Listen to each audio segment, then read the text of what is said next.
lot of novelists, I'm guessing, I read a lot of novels. I'm a person who always has a book with me just in case there's downtime. In this video, I want to share 7 books I have loved so much this year, and they're not all going to be novels. I'm going to share 3 novels, 2 memoirs, 1 parenting book, and 1 cookbook that I'm obsessed with in 2023.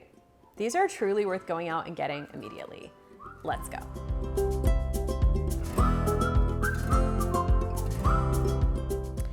The first is the novel Tomorrow and Tomorrow and Tomorrow by Gabrielle Zevin. This is by far my favorite novel that I've read this year, and my favorite novel maybe that I've read in several years. This epic novel about video gamers is so good. Everyone I've recommended it to has reached out to me to say they love it. Basically, it's about these 2 friends who become video game designers when they're very young, and then it follows them over the course of their careers as they create a company together and other things happen. It has the most beautiful death scene I have ever read. It is so original in how it's crafted and so touching. But don't let the fact that there is a death scene deter you. And this is not a spoiler because I'm not telling you who dies. The second novel is Vladimir by Julia May Jonas. This is playwright Julia May Jonas's debut novel, and I stayed up until the wee hours of the morning while I was on a family beach trip sharing a hotel room with my son and husband. So I had to be under the covers with my phone flashlight on to finish reading it, which I don't think is something that I have done since I was a teenager, but that's how good it is. This is a story of a middle-aged college professor who's sort of going through a midlife crisis, and she becomes sort of obsessed with this new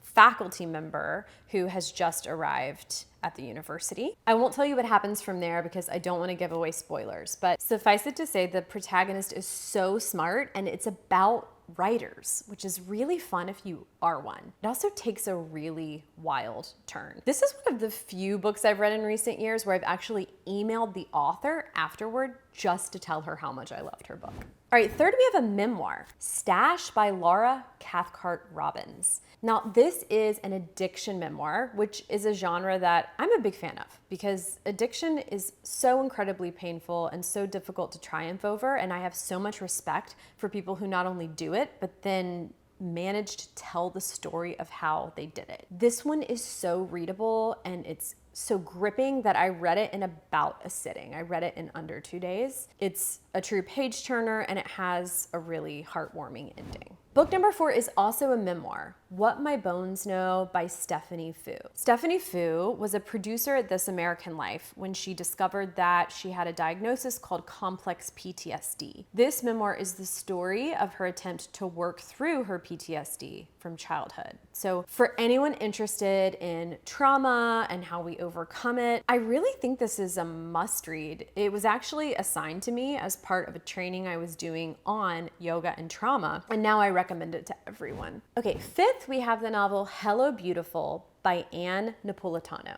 I had heard this book described as Little Women, but with basketball, which even though I love Little Women, didn't really make me want to read it. But then I needed a book to read on a flight. And so I was at the airport, went into a Hudson Books and, bought this book. And by takeoff, I was sitting there thinking that might have been the best first chapter of any novel I have ever read. So I kind of want to leave it there. I want you to pick up this novel and read it just for the first chapter alone. It is so beautifully written. And of course, the rest of the novel lives up to the first chapter. It really was one of my favorites this year. Number 6 is our parenting book, Fat Talk, Parenting in an Age of Diet Culture by Virginia Soul Smith. Virginia is a friend of mine, but before she was a friend, she was a writer who I really respected. And in her latest book, she uses research to challenge some widely held cultural beliefs about food and weight and fatness and the role that parents play. I cannot recommend this book more highly to any parent of young children. It also has an amazing cover, which doesn't matter, but it does.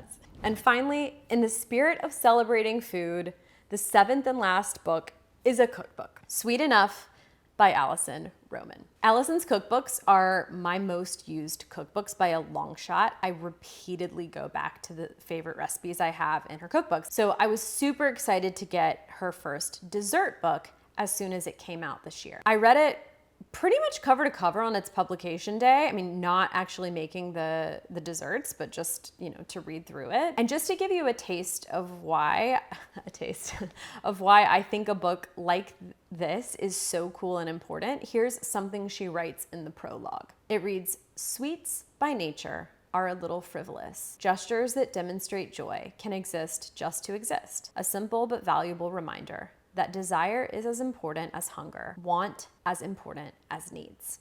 The prologue goes on from there. It's just really beautiful, and the recipes are too. They're also, just like the recipes in her cookbooks, really easy to follow and don't require like fancy kitchen equipment or anything. So I hope you love, her stuff. If she's new to you, definitely check her out. And those are 7 of my favorite books of 2023. If you read them, let me know what you think. Now, how about you? Are you writing a book?